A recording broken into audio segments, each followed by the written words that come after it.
అందరికీ నమస్కారం. Welcome to రైతు జిందగీ. ఈరోజు మనం హైదరాబాద్లోని కుకట్పల్లిలో ఉన్నటువంటి శ్రీమాన్ క్రాప్ సైన్సెస్ కంపెనీ దగ్గరలో ఉన్నాం. మరి వాళ్ళ కంపెనీలో ఎలాంటి ప్రోడక్ట్స్ ఉన్నాయి, టోటల్లీ ఆర్గానిక్ ప్రోడక్ట్స్ అంటున్నారు. మరి ఆర్గానిక్ అంటే ఏంటిది, ఆ ఆర్గానిక్ ప్రోడక్ట్స్ తోటి ఎటువంటి లాభాలు ఉంటాయి అనేది మనం వారి కంపెనీలో ఉన్నటువంటి సార్ని అడిగి తెలుసుకుందాం. సార్ నమస్తే. సార్ నమస్తే అండి. సార్ మీ పేరు? నా పేరు నవీన్ అండి. మాది శ్రీమాన్ క్రాప్ సైన్స్. సో నేను శ్రీమాన్ క్రాప్ సైన్స్లో మేనేజర్గా వర్క్ చేస్తున్నాను.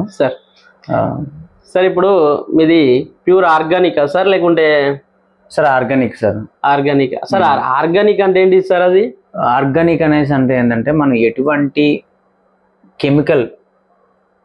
కెమికల్ కానీ బయో లాంటివి కానీ వాడకుండా ఓన్లీ మన న్యాచురల్గా మనం ఏదైతే ఉంటుందో దాన్నే తయారు చేసి మళ్ళీ వాడేదాన్ని ఆర్గానిక్ అంటారు సార్. ఇప్పుడు మన దగ్గర ఎలాంటి ప్రోడక్ట్స్ ఉన్నాయి సార్? సార్ మన దగ్గర ఏంటంటే హ్యూమిక్ ఉంది, ఫల్విక్ ఉంది, ఎమినో ఉంది, సీవీడ్ ఉంది. సో వీటి కలయిక వల్ల వచ్చే ఒకటి ఏంటంటే ఒక లిక్విడ్ తీసుకొచ్చుకున్నాం, ఒక ఓన్లీ గ్రోత్ ప్రమోటర్ మాదిరిగా. అది ఏంటంటే స్ప్రే చేసుకోవచ్చు, డ్రిప్లో వదులుకోవచ్చు. అది కాకుండా ఇంకొకటి సీవీడ్ అనేది ఒకటి తీసుకొచ్చినాం. అది సీవీడ్ ఏంటంటే మీకు సీవీడ్ ఉపయోగాల్లోకి వెళ్ళినట్టయితే మీకు అందరికీ తెలిసిందే. ఈవేళ రేపు ఫోన్ పట్టుకోలేని పర్సన్ అంటే ఎవరు లేరు. ప్రతి ఒక్కరికి ఫోన్ ఉంది, ప్రతి ఒక్కరు కూడా ఇంటర్నెట్ వాడుతున్నారు. సింపుల్గా సీవీడ్ అని గూగుల్లో కొడితే సీవీడ్ ఉపయోగాలు ఏమున్నాయి ఏంటి అనేది కూడాను ప్రతిదీ మీ ఫోన్లో మీరు చూసుకోవచ్చు. హ్యూమిక్ అని మీరు కొట్టినా సరే దాని ఉపయోగాలతో సహా మొత్తం వస్తుంది. ఎమినో కానీ ఫల్విక్ కానీ అంటే వీటిని బేస్ చేసుకొని మనం తయారు చేసుకుని. సార్ ఇప్పుడు సీవీడ్ కానీ హ్యూమిక్ యాసిడ్ కానీ ఫల్విక్ యాసిడ్ కానీ అమినో యాసిడ్ కానీ ఇవన్నీ కెమికల్కి సంబంధించినవి కాదా సార్? కాదు సార్. అది న్యాచురల్గా మనం ఏంటంటే హ్యూమిక్ అనేది ఏంటంటే న్యాచురల్ ఒక మట్టి, ఒక ఎటువంటి కెమికల్ కానీ ఫర్టిలైజర్ కానీ వాడకపోయినట్టు మట్టిని కాల్చి తీసుకున్నటువంటి ఒక మట్టి. దాంట్లో ఏంటంటే ఒక 3 రకాల గ్రేడ్స్ ఉంటాయి. అదేంటంటే మీకు ఇప్పుడు హ్యూమిక్ అని అంటారు కదా, అది ఒత్తు హ్యూమిక్ రాదు sir. Humic plus fulvic plus potash అనే గ్రేడ్లో 3 రకాల గ్రేడ్లతో వస్తుంది ఆ హ్యూమిక్ అనేది. దాంట్లో కూడా 3 రకాలు ఉంటుంది అనమాట. అది కాకుండా దాంట్లో ఇంకా పర్సంటేజ్లతో కూడా డిఫరెంట్ ఉంటుంది. ఇప్పుడు హ్యూమిక్ అనేది ఏంటంటే అంత ఒక పౌడర్ అయినా అదే పర్సంటేజ్లో ఉండదు, ఫ్లేక్స్ అయినా అదే పర్సెంట్ అన్నది. వాటి పర్సంటేజ్ గ్రేడింగ్ అనేవి వేరు ఉంటాయి. అంటే తగ్గుతూ ఎగుతూ. ఒకటి ఏంటంటే ఒకటి 60% హ్యూమిక్ ఉంటుంది, ఇంకొకటి వచ్చేసి 80% ఉంటుంది, ఇంకొకటి వచ్చేసి 90% ఉంటుంది. దీంట్లో ఏంటంటే దీంట్లో కూడా ఇంకా పౌడర్ గ్రేడ్లోకి వచ్చినప్పటికీ తక్కువ ఉంటుంది, ఇంకా హై గ్రేడ్లో వచ్చినప్పటికి ఫ్లేక్స్ గ్రేడ్కి వచ్చినప్పటికీ ఎక్కువ ఉంటుంది. సరే ఇప్పుడు ఆర్గానిక్ ప్రొడక్ట్స్ అంటున్నారు అంటే ఎటువంటి క్రాప్లకు ఈ ఆర్గానిక్ ప్రొడక్ట్స్ వాడాలి, ఎలాంటి ఉపయోగాలు ఉంటాయి సార్? సార్ ఇప్పుడు ఆర్గానిక్ ప్రోడక్ట్ ఇది గ్రోత్ ప్రమోటర్ అన్నప్పుడు ఏంటంటే అన్ని రకాల పంటలకి వాడుకోవచ్చు. ఏ చెట్టుకైనా ఎదుగుదల అనేది ఉండాలి కదా, కంపల్సరీ సార్. ఎదుగుదల ఉండాలంటే దానికి మనం ఏమి ఇవ్వగలం? చెట్టుకి ఒక సపోజ్ ఒక ప్లాంట్ ఉంది, ఎటువంటి ప్లాంట్ అయినా అది పిచ్చిదైనా సరే మంచిదైనా సరే ఏ ప్లాంట్ అయినా సరే దానికంటూ ఒక ఫుడ్ కావాలి కదా. ఇప్పుడు జనరల్గా మనం ఏమి ఇస్తుంది, న్యాచురల్గా వాటర్ ఉంటుంది, గాలి ఉంటుంది, అంతేనా? మట్టి అంటే ఆల్రెడీ మనం అట్లా విత్తనం పెడితేనే వచ్చేది. సో ఈ 3 ఇస్తున్నాం. ఈ 3 కాకుండా మనం ఇంకేం ఇస్తున్నాం? ఏం లేదు. ఈ రోజు రేపు చూసుకుంటే బయట రైతులంతా వాడేదంతా కెమికల్ విషం. అది ఫ్రూట్ ఇప్పుడు ఉంది. ఇప్పుడు సపోజ్ మీరు మార్కెట్లోకి వెళ్తారు, ఒక బనానా కానీ ఒక యాపిల్ కానీ తీసుకుంటారు, దాన్ని పట్టుకొని ఇలా లైట్గా ఇలా గీకితే మీకు వైట్గా లేయర్ వస్తుంది. అవును సార్. ఏమంటారు సార్ దాన్ని? సార్ ఇప్పుడు 100కి 90% క్యాన్సర్ రావడానికి కారణమే అది కెమికల్. అలాంటి కెమికల్స్ వాడి పంటలు పండిస్తూ ఉన్నారు. సో మనం ఎప్పుడైనా సరే ఒక క్రాప్కి ఏదైనా ఇవ్వాలి అనుకున్నప్పుడు ఏంటంటే నేల ద్వారా ఇవ్వాలి. మొక్క చెట్టు మొదట్లో ఇచ్చి చెట్టు నుండి వచ్చే బలాన్ని ఆహారాన్ని తయారు చేసుకున్న లాంటి ప్రోడక్టే మనం ఇవ్వాలి. ఎక్కువ స్ప్రేస్ అనేవి చాలా తక్కువ వాడుకోవాలి. ఈ స్ప్రేస్ అనేవి ఎక్కువ వాడడం వల్ల ఏంటంటే ఇలాంటి మనం ఈరోజు రేపు చూసుకున్నప్పటికీ మీ తాతగారు కానీ మీ నానమ్మ గారు కానీ చూసుకున్నట్టయితే ఎన్ని సంవత్సరాలు బతికారండి? బతికారు సార్, చాలానే బతికారు. ఒక 90+ ఉంటారు. అవును. అది మీరు కానీ నేను కానీ గ్యారంటీ ఇవ్వలేం. మనం ఖచ్చితంగా అంటే 60+ ఉంటే మన అదృష్టం. ఇప్పుడున్న జనరేషన్లో 60+ ఉంటే అదృష్టం. అంటే మనకి మీ తాతగారికిను మీకు ఎందుకంటే అంత గ్యాప్ వచ్చింది? ఒక 30. ఇప్పుడు మీ ఫాదర్ అంతే కదా, మేబీ ఫుడ్ వల్ల. ఇది వరకు మనం ఇప్పుడు ఒక 40-50 సంవత్సరాలు వెనక్కి వెళ్తే వాళ్ళకి కెమికల్స్ గురించి ఏం తెలియవు. ఓన్లీ పెంటబోగు తీసుకొచ్చుకున్నారా, చల్లుకున్నారా, బస్ వంట చేశారా, వంటలో దొరికే ఏదైతే బూడిద ఉందో ఆ బూడిద వేసుకున్నారా, ఏం లేదు సార్. ఆ బూడిద అంటే ఏంటంటే ఆర్గానిక్ కార్బన్ అనమాట. ఈ రోజు రేపు ఏంటంటే మనకు మట్టిలో ఆర్గానిక్ కార్బన్ శాతం అనేది తగ్గిపోతుంది. అవును, పంట దిగుబడి రావడానికి తక్కువ అవుతుంది. దానికి ఏం చేస్తున్నారు, ఆ పంట దిగుబడి రావడానికి కానీ ఎక్కువ ఫర్టిలైజర్స్, కెమికల్స్ వాడుతూ ఉన్నారు. సో మన వాళ్ళకి నేను చెప్పడం ఏంటంటే ఒక అడుగు ముందుకేయండి. ఇంత దూరం వచ్చారు, ఒక అడుగు ముందుకేసి మనకేంటంటే ఈ రోజు రేపు సార్ మెన్యూర్ దొరుకుతుంది. మెన్యూర్ వేసుకున్నారు అనుకోండి. ఇప్పుడు ఈ పెంటబోగు నేను వేయమని చెప్పాను. ఈ రోజు ఎక్కడున్నాయి సరే, సిటీలో ఉన్న పాలను కాస్త తీసుకెళ్లి విలేజ్ లో వేస్తున్నారు. విలేజ్ లో నుండి పాలు తీసుకొచ్చుకొని సిటీలో పెంచాలి. అలాంటిది ఏంటంటే ఇక్కడ కల్తీ ఉన్న ప్రొడక్ట్స్ తీసుకెళ్లి అక్కడ ఇస్తున్నారు ప్యాకెట్ పాలని. ఎవరికైనా ఆవులు ఉన్నాయా? ఏమైనా ఎద్దులు వ్యవసాయం చేసే వాళ్ళు ఎద్దులు పని చేస్తున్నారా? లేదు. కంప్లీట్ గా ట్రాక్టర్ పెడుతున్నారు, దున్నేస్తున్నారు, అయిపోయింది వ్యవసాయం. దుక్కి దున్నడానికి ఎద్దులు లేవు, పాలు ఇవ్వడానికి ఆవులు లేవు. ఇప్పుడు ఆర్గానిక్ ప్రొడక్ట్స్ అంటున్నారు కదా సార్, మరి ఈ వైరస్ అనేది ఈ ఉన్న రోజులలో వాతావరణం అనుకూలించక మరి ఎక్కువ వైరస్ అనేది వస్తుంది. మరి అలాంటప్పుడు ఈ ఆర్గానిక్ ప్రొడక్ట్స్ తోటి అలాంటి వైరస్లను కంట్రోల్ చేయొచ్చా? చేయగలం సార్. అయితే ప్రొడక్ట్ వల్ల కంట్రోల్ చేయలేం సార్, మనం వాడుకునే విధానం బట్టి. ఇప్పుడు కెమికల్స్ అనేది తగ్గించి వాడి ఆర్గానిక్ ప్రొడక్ట్స్ అనేది ఎక్కువ వాడడం వల్ల ఈ సైడ్ ఎఫెక్ట్స్ కానీ ఈ వైరస్లు కానీ రావడం తక్కువ అవుతుంది.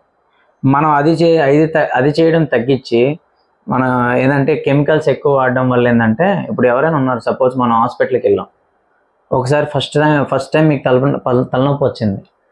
తలనొప్పి వచ్చినప్పటికీ ఒక 50 mm అదే 50 ppmg తీసుకుంటే సరిపోయిద్ది. సెకండ్ టైం వచ్చింది, ఆ 50 mg సరిపోయిద్ది. థర్డ్ టైం వచ్చినప్పుడు ఏంటంటే కొద్దిగా సివియర్గా వస్తుంది. ఆ థర్డ్ టైం సివియర్గా వచ్చినప్పుడు ఆ 50 mg సరిపోదు సార్ మీకు, మళ్ళీ డోస్ పెంచాల్సిందే. అది 60నా లేకపోతే 70నా, మళ్ళీ మీరు డోస్ పెంచాల్సిందే. పెంచుతారు. మళ్ళీ ఒక 2-3 సార్లు వచ్చేసరికి మళ్ళీ మీకు సివియర్ అవుతుంది. ఆ సివియర్ అయినప్పుడు ఏం చేస్తారు, 100 mg వాడతారు. డోస్ పెరిగిందా లేదా? పెరిగింది.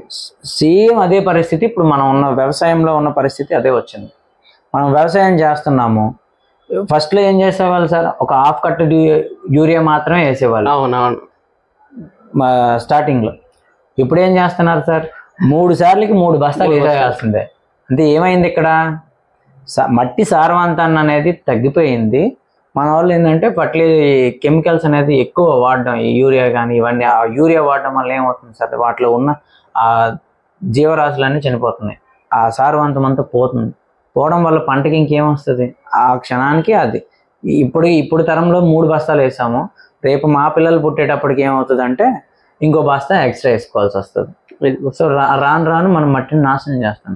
సో ఇప్పుడు కూడా ఏంటంటే కొంచెం మనం మట్టిని రక్షించినట్టయితే రేపొద్దున ఏంటంటే రాను కెమికల్స్ అనేవి తగ్గుకుంటా, ఒకటేసారి మనం కెమికల్స్ తగ్గించినా సరే పంట పోయిద్ది సార్. సో రాను కొంచెం ఇప్పుడు 3 బస్తాలు వేసే దగ్గర 2 బస్తాలు వేయండి. ఆర్గానిక్ ప్రొడక్ట్స్ అనేవి కొన్ని వాడండి. ఇప్పుడు మెన్యూర్ కానీ, లేదంటే మన దుబ్బు గుళికలు అనేసి మనకి ఆర్గానిక్ బెంటోనెట్ గ్రాన్యూల్స్ దొరుకుతాయి, అవి కానీ. ఇప్పుడు ఏంటంటే అది మట్టి మార్పిడి వ్యవస్థ అన్నట్టే. ఇప్పుడు దుబ్బు గుళికలు ఉన్నాయి, ఇప్పుడు మనకి బెంటోనెట్ గ్రాన్యూల్స్. దాంట్లో ఏంటంటే సార్, బెంటోనెట్ అంటే మనకి నదుల్లో వచ్చే ఏదైతే బంకమట్టి ఉందో ఆ బంకమట్టి నుండి పౌడర్ నుండి తయారు చేయాల్సిన ఒక బాల్ అనమాట అది. దాన్ని ఏంటంటే ఈ హ్యూమిక్, ఈ ఫల్విక్, సీవీడ్ అనేది కోటెడ్ ఇస్తారు. సో ఇది ఇవ్వటం వల్ల ఏంటంటే మనకి, మీరు ఎప్పుడైనా అబ్జర్వ్ చేస్తారో లేదో, అదేంటంటే మనం చెట్టుకి గాలి ఇస్తున్నాం, ఎక్కడ పైన వరకు మాత్రమే, కింద నీరు ఇస్తున్నాం, మట్టి ఉంటుంది. కానీ వేళ్ళకి కూడా ఆక్సిజన్ కావాలన్నది తెలుసా?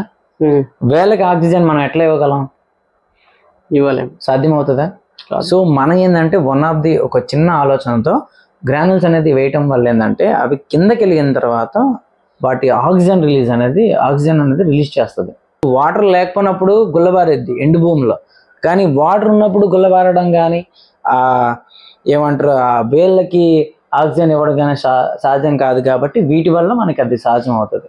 ఆ వేళ్ళు ఆక్సిజన్ తీసుకొని రూట్ డెవలప్మెంట్కి కానీ గ్రోతింగ్ కానీ హ్యూమిక్ సీవీడ్ అనేది ఎక్కువ ఉపయోగపడుతుంది అనమాట. ఇది అనేది ఒకటి one of the best product గ్రాన్యూల్స్లో. ఈ దుబ్బు గుళికలు అంటారు కదా, ఒకళ్ళు గంట గుళికలు అంటారు, దుబ్బ గుళికలు ఇస్తున్నారు. అంటే ఇంకోటి హ్యూమిక్ యాసిడ్ గ్రాన్యూల్స్ అని, షైనింగ్ బాల్స్ అని, అంటే ఒక్కొక్కరు ఒక్కొక్క రకంగా పిలుచుకుంటారు సార్. ఒక్కొక్క ఏరియాలో ఒక్కొక్కరు. ఇప్పుడు తెలంగాణలో వాడడం వల్ల ఎలాంటి ఉపయోగాలు ఉంటాయి సార్?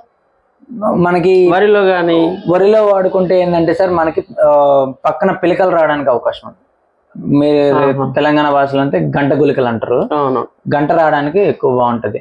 మంచి చేను కూడా మంచి నలుపు ఎక్కి దుబ్బు గట్టి మనకి ఆ గింజ నాణ్యత కూడా రావడానికి కూడాను మంచి అవకాశం ఉంటుంది సార్. ఇది ఇప్పుడు ఏ టైంలో చల్లుకోవాలి సార్ వరిలో? వరి నాటుకున్న ఒక 15 రోజుల నుండి సార్. 15 రోజుల నుండి 8 నుండి 10 కేజీలు మనం ఇచ్చుకోవచ్చు. చల్లుకోవాలి. లేదు సార్ నేను మళ్ళీ ఇవ్వాలనుకుంటున్నాను, మళ్ళీ ఇవ్వాలనుకున్నా సరే మళ్ళీ ఏంటంటే మీరు ఆ 30 రోజుల్లో మళ్ళీ ఒకసారి ఇవ్వచ్చు. 2 డోసులు ఇవ్వచ్చు. మరి ఎక్కువ కాదా సార్? అది ఎక్కువేం కాదు సార్. అది కెమికల్ అయితే మీకు పాడవడానికి అవకాశం.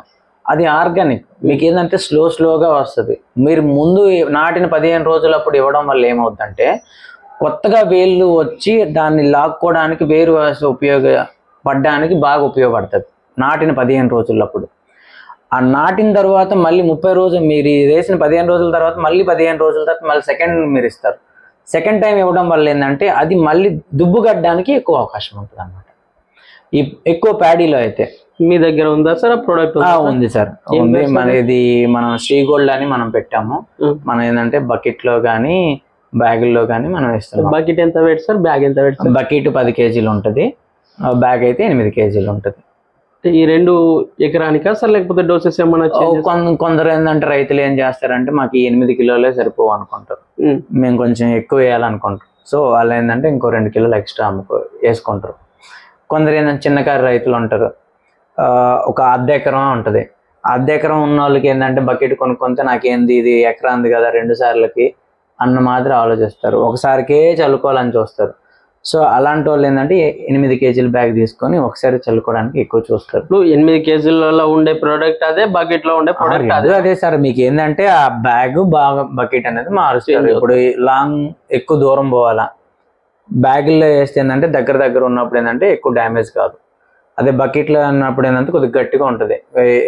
ఎక్కువ రోజులు నిల్వ ఉంచుకోవాలన్నా లేదా అది ఎత్తి పడేసేయాలన్నా సరే అది పాడవకుండా ఉండడానికి ఒక ప్రోడక్ట్ ఉంటుంది. సార్ ఇప్పుడు ఇక్కడ కనబడుతున్నాయి కదా, మీ ప్రోడక్ట్ అయినా సార్? ఇది మా ప్రోడక్టే సార్. ఇది సార్ ఇది డైనమిక్ అంటారు సార్. దీన్ని మేము పెట్టుకున్న పేరు అయితే డైనమిక్ అని. ఇదేంటంటే మనకి చూడండి సార్, సీవీడ్ ఎక్స్ట్రాక్ట్. అవును, మీకు ఇందాక చెప్పాను లిక్విడ్ సీవీడ్ గురించి, సముద్రపు నాచు గురించి. సో ఇదేంటంటే సముద్రపు నాచు నుండి 3 రకాలుగా విడదీసేది అనమాట. ఒకటి లిక్విడ్, ఒకటి పౌడర్, ఒకటి జెల్. మనం ఏం చేసామంటే లిక్విడ్ దీని నుండి తీసుకున్నాం. లిక్విడ్ తోనే దీనిలో ఏంటంటే దీంట్లోనే మళ్ళీ మనం ఈ కాంబినేషన్స్ ఇచ్చేసి ఇది రైతుకి ఇస్తున్నాం. ఈ సీవీడ్ వల్ల ఏంటంటే ఇది సీవీడ్ ప్రోటీన్స్ ఏవైతే ఉంటాయో, సీవీడ్ న్యూట్రియన్స్ ఏవైతే ఉంటాయో అవి చెట్టుకి ఇస్తాయి అనమాట. చెట్టుకి ఇవ్వడం వల్ల ఏంటంటే ఒకవేళ మనం స్ప్రే చేసుకుంటే ఏంటంటే ఎక్కువ ఆ మొక్క అనేది చనిపోకుండా ఉండడానికి కానీ, న్యూట్రియంట్ ప్రాబ్లం ఉన్నా సరే అది క్యూర్ అవడానికి కానీ, ఎక్కువ కాయ సైజు రావాలన్నా, లేదు బ్రాంచెస్ రావాలన్నా, లేదు గ్రోతింగ్ ఉండాలన్నా, సో ఇది ఉపయోగపడుతుంది. ఓన్లీ గ్రోతింగ్, బ్రాంచెస్, ఫ్రూట్ సైజ్ రావాలన్నా న్యూట్రియంట్ పరంగా మనకు ఉపయోగపడుతుంది. గ్రోతింగ్ ప్లస్ న్యూట్రియంట్, బ్రాంచెస్. అది ఏ విధంగా సార్? అది ఏ విధంగా దాన్ని స్ప్రే చేసుకోవడం? ఇది 1 లీటర్ వచ్చేసి 2 ఎకరాలకండి. ఇది 2 ఎకరాలకు 1 లీటర్ వచ్చేసి ఏ క్రాప్ అయినా సార్? మనం ఒక వాటర్ ని బేస్ చేసుకొని, ఇప్పుడు ఇది 1 లీటర్ ఉంది, మనం ఒక 150 లీటర్లకి వాడుకోవచ్చు. అంటే ఇప్పుడు మిర్చి ఉంది సార్, సపోజ్ ఒక లీటర్కి అదే 1 ఎకరానికి వచ్చేసి 150 లీటర్లు స్ప్రే చేస్తారు. సో అలా అన్నప్పుడు 2 ఎకరాలకి ఈ లీటర్ అనేది 300 లీటర్లకైనా సరిపోద్ది. ఇప్పుడు మనకి ఏంటంటే ఇప్పుడు ఏమంటారు, బత్తాయి చెట్లు ఉంటాయి, లేదు మనకి మిరప కాకుండా బత్తాయి కానీ లేదంటే నిమ్మ చెట్లు కానీ, ఇవి మనకి ఏమంటారు ఇంకా అట్లో డ్రిప్కి వాడడానికి ఇలా వాడతారు. అప్పుడు నేను 2 ఎకరాలకి 1 లీటర్ సరిపోయిద్ది అన్నాం అనుకోండి, అది ఇంకా సరిపోద్ది దానికి. ఇప్పుడు ఏంటంటే లాంగ్ టైం క్రాప్ అన్నప్పుడు కొద్దిగా ఎక్కువ ఇవ్వాలి. ఇప్పుడు ఒక 3 నెలలు 2 నెలలు లోపల 4 నెలలు 5 నెలలు 6 నెలల వరకు మాత్రం ఆ క్రాప్కి అయితే మనం 1 ఎకరానికి 1 లీటర్ వచ్చేసి 2 ఎకరాలకి ఇవ్వచ్చు. ఇది కాకుండా ఇది వచ్చేసి మనకి ఇది ఎక్స్ప్రెస్ సార్. ఇది వచ్చేసి హ్యూమిక్, ఫల్విక్, సీవీడ్ మీరు చెప్పాను ఆ వాటి నుండి చేసేదే సార్. ఇది కూడా ఎక్స్ప్రెస్ అనేది. ఇది కూడా ఏంటంటే 1 లీటర్ వచ్చేసి 2 ఎకరాలకి ఓన్లీ గ్రోతింగ్. ఇప్పుడు మన వాళ్ళు చూస్తే మనకి బయటికి వెళ్ళి ఒక బస్తా తీసుకొచ్చి ఒక 300 పెట్టి తీసుకొని 1 ఎకరానికి పోస్తారు. సో అంత కష్టపడాల్సిన అవసరం లేదు. అదే 300 ఖర్చు పెడితే 2 ఎకరాలకి మీకు ఇది సొల్యూషన్ ఇస్తుంది. మీకు ఎక్స్ప్రెస్ అనేది ఓన్లీ గ్రోతింగ్ ఓన్లీ గ్రోతింగ్ సార్. మీకు మొత్తం నలుపు ఉంటుంది. ఎదుగుదల ఏ క్రాప్ కైనా వాడుకోవచ్చు సార్, నో ప్రాబ్లం. ఇది వచ్చేసి డైనమిక్ సార్. ఇది డైనమిక్ ఎటువంటి ఫంగల్, బ్యాక్టీరియల్ అంతే హైపర్బ్లాస్టర్ ఏ క్రాప్ అయినా సరే. ఇప్పుడు మచ్చ కానీ, కుళ్ళు కానీ, తెగుళ్ళు కానీ, అగ్గి తెగుళ్ళు కానీ, బూడిద తెగుళ్ళు కానీ ఏది ఉన్నా సరే ఇవ్వచ్చు, చేయొచ్చు. ఇది సహజ సిద్ధమైందే సార్. ఇది కూడాను సార్ ఇక్కడ రాశారు కదా 100% గ్యారంటీ అని. అవును సార్. అంటే కంపల్సరీ సార్. అంటే ఎందుకు ఇది లోగో ఎందుకు వేసారు సార్? ఇది అంటే 100% మీకు రిజల్ట్ లేనప్పుడు ఆ మనీ అనేది నేను వాపస్ ఇవ్వడానికి కంపల్సరీ ఇస్తారా? కంపల్సరీ మీకు ఇది వేయడానికి కారణమే అది. ప్రతి ఒక్క రైతుకు కూడాను చూపించే 100% గ్యారంటీ అనేది మీకు ఇవ్వడానికి కారణం అదే. పసుపులో ఎక్కువ శాతము ఈ ఎర్రాకు రోగము, ఎర్ర తెగుళ్ళు, అవును, దుంప తెగుళ్ళు, అవును, ఇలాంటివి బాగా ఉంటాయి. అవును సార్. మరి అలాంటి దానికి ఎలాంటి ప్రొడక్ట్స్ వాడుకోవాలి సార్? ఇది మీకు దుంప తెగుళ్ళు అన్నారు. అవును. తెగుళ్ళు కానీ, కాండం తొలచి పురుగు కన్నప్పుడు ఏంటంటే మనం దాన్ని నియమాలతో అనేది కంట్రోల్. వేరుకుళ్ళు అన్నారు మీరు. అవును. దుంప కుళ్ళు వస్తుంది అన్న. అవునవును. ఇది అన్నప్పుడు ఏంటంటే ఇది 250 గ్రామ్స్ సరిపోదు సార్. మీకు పైన స్ప్రే చేసుకోవడానికి అయితే 250 గ్రామ్స్ సరిపోయింది ఇది. ఓకే. కానీ మీకు వేరుకుళ్ళు అన్నప్పుడు, తర్వాత కుళ్ళు వచ్చినప్పుడు కానీ, పురుగు కానీ కుళ్ళు వచ్చినప్పుడు ఏంటంటే ఇది ఒక 1/2 kg అనేది ఒక డ్రిప్ లో వదులుకోవాల్సి వస్తుంది. 1/2 kg మనం డ్రిప్ లో వదులుకున్నట్టయితే మనకి ఏంటంటే ఈ వేరుకుళ్ళు రాకున్నా, తెగుళ్ళు రాకున్నా ఉపయోగపడుతుంది. ఇప్పుడు మీకు బూజులా వస్తుంది, బూజు కూడా రాదనమాట. వేరు కాండం దగ్గర బూజులాగా కానీ ఏం రాకుండా బాగా ఉపయోగపడుతుంది. అది కాకుండా మనకి ఏంటంటే మేజర్గా మిరప కానీ, బత్తాయి కానీ, లేదంటే మనకి నిమ్మకాయలు కానీ, సిట్రస్లో కానీ కుళ్ళు, మచ్చ, తెగుళ్ళు అనేవి బాగా ఉంటుంది ప్రధానంగా. సో అలాంటి క్రాప్స్కి ఇది బాగా వర్కింగ్ బాగుంటుంది. ఇప్పుడు మ్యాంగోస్ అయినా సరే సాదా సిద్ధం అన్నట్టు, నీట్ అండ్ క్లీన్ అన్నట్టు. ఇప్పుడు తెలియని రైతులు ఉంటారు. ఒకవేళ ఆర్గానిక్ అంటే తెలియదు, ఏదో షాపులలో ఇస్తున్నారు, పోతున్నాం, మనం కొడుతున్నాం. అలాంటి రైతులకు మీరు మా రైతు జిందగీ ద్వారా మీరు ఇచ్చే సూచనలు కానీ, సలహాలు కానీ చెప్పండి. నేను ఒకటే రైతులకి చెప్తున్నాను, కెమికల్స్ వాడడం అనేది తగ్గించండి. ఎందుకంటే వాటి వల్ల ఈ రోజు రేపు మనకేంటంటే విలేజ్లో ఉన్నప్పుడు ఆ ఫుడ్ పండించే పంటలు కానీ, వెజిటేబుల్స్ కానీ అవి కూడా మీరే తినాల్సి వస్తుంది. అది ఎట్ ఎ టైం సిటీలో ఉన్న మేము కూడాను తినాల్సి వస్తుంది. కాబట్టి సో అది తిన్నప్పుడు ఏంటంటే స్టార్టింగ్ స్టేజ్లో ఎలా కాదు, యాక్చువల్లీ స్టార్టింగ్లో మీకు చెప్పాను, మీ తాతగారు కానీ, నానమ్మ గారు కానీ ఉన్నంతకాలం మీ నాన్నగారు వాళ్ళు ఉన్నంతకాలం కూడా మనం ఉండలేము. సో మనం ఎక్కువ రోజులు ఆరోగ్యంగా ఉండాలి అనుకుంటే ఆర్గానిక్ పరంగా జీవామృతం లాంటివి కానీ, అవి మనం స్వయంగా మనమే తయారు చేసుకోవడం కానీ, లేదంటే మన ఈ ఆర్గానిక్ కంపెనీలు ఏవైతే ఉన్నాయో వాళ్ళకి అప్రోచ్ అయ్యి సో వాళ్ళ ద్వారా సూచనలు అనేది తెలుసుకోవడం వల్ల ఉపయోగం ఉంటుంది.